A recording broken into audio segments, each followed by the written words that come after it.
Imagine storing destructive force inside your own body. Not fire, not venom, not electricity. Pressure.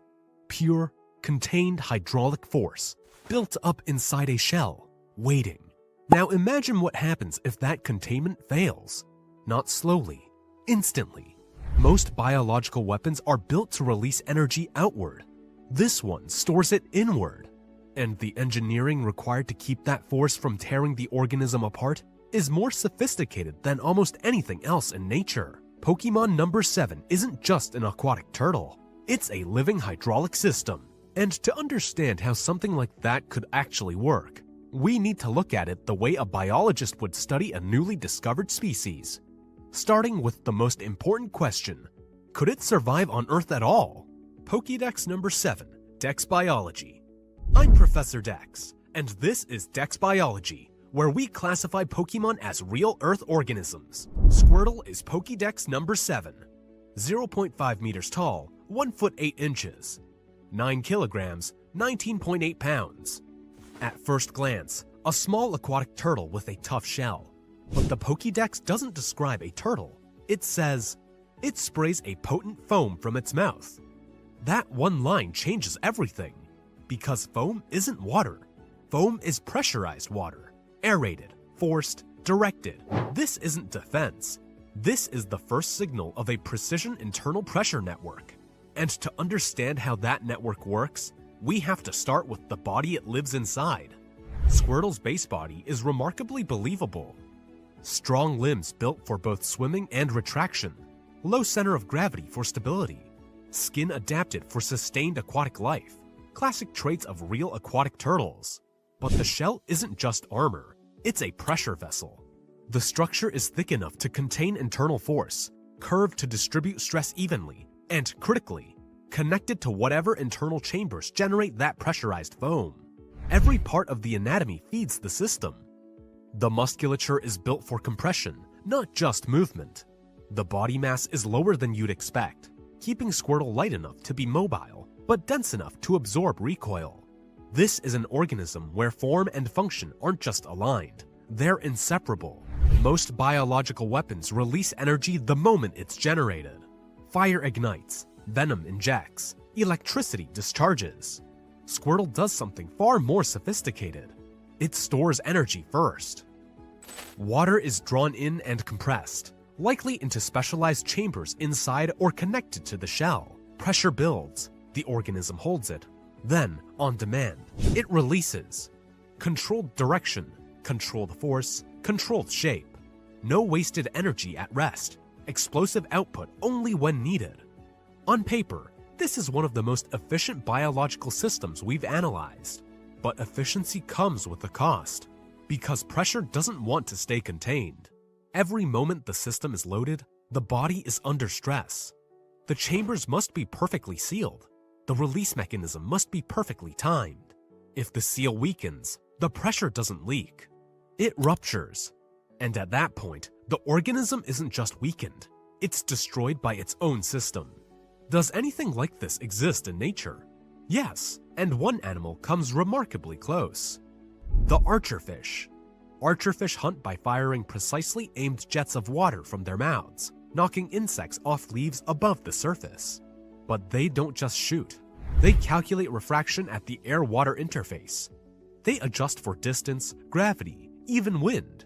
They actively shape the jet in real time, using their mouth as a dynamic, changing muzzle. Some can hit targets up to 3 meters, around 10 feet away. Squirtle takes that concept and scales it into the shell itself. Where the archerfish uses its mouth as the pressure mechanism, Squirtle uses its entire body. The archerfish is a sniper. Squirtle is an artillery platform. But there's a specific vulnerability built into this system, and it's worse than most organisms face. Most creatures, when injured, become weaker. Squirtle, when injured in the wrong place, becomes dangerous to itself. A crack in the shell at the wrong moment, a mistimed release under stress, an overloaded chamber that can't vent correctly. The pressure that makes this organism powerful is the same pressure that can destroy it from the inside. In dry environments, the threat changes, but doesn't disappear. Without sufficient water intake, The system can't recharge, and an empty chamber isn't just useless, it means the organism has nothing left. This is the trade-off at the core of this entire line. Control everything or lose everything. Earth viability score, Squirtle, 8.5 out of 10. Efficient and controlled. Highly viable in wetland ecosystems, but one failure away from catastrophe. Wartortle is Pokédex number 8. 1 meter tall, 3 feet 3 inches. 22.5 kilograms, 49.6 pounds. The shell has thickened, the muscles have grown. And that fluffy, dense tail isn't just aesthetic, it's a hydrodynamic stabilizer, reducing drag and improving control during high-speed aquatic movement. But the most important change isn't physical, it's precision. Wartortle doesn't just generate more pressure than Squirtle. It controls it better. The release is smoother. The targeting is more refined. The recoil management has improved. Here's the specific upgrade that matters most. At Squirtle's size, pressure management is relatively forgiving. The chambers are small, the forces are manageable, the margin for error is real. As the body grows, that margin shrinks. Wartortle's system appears to compensate by developing what would essentially be a biological pressure regulator, a valve mechanism that modulates output in real time, preventing dangerous spikes before they can build. That tail isn't just a stabilizer for swimming. It's a counterbalance, actively shifting the organism's center of mass during high-pressure discharge to absorb recoil that would otherwise knock a smaller body off its feet. Squirtle has a weapon. Wartortle has a weapon system. This is where the organism stops learning the system and starts mastering it. Earth viability score, Wartortle, 8 out of 10.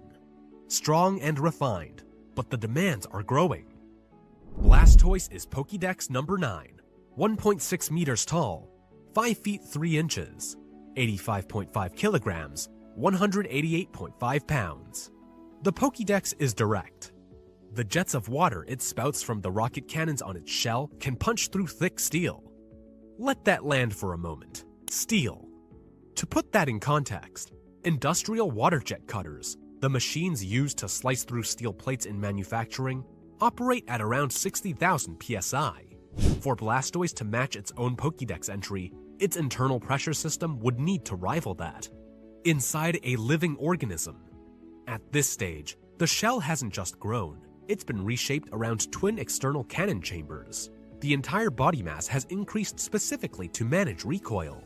This organism has physically restructured itself to handle a force that would destroy most living things. And it's still biological, still flesh, still bone, still a living system containing something that wants to break free.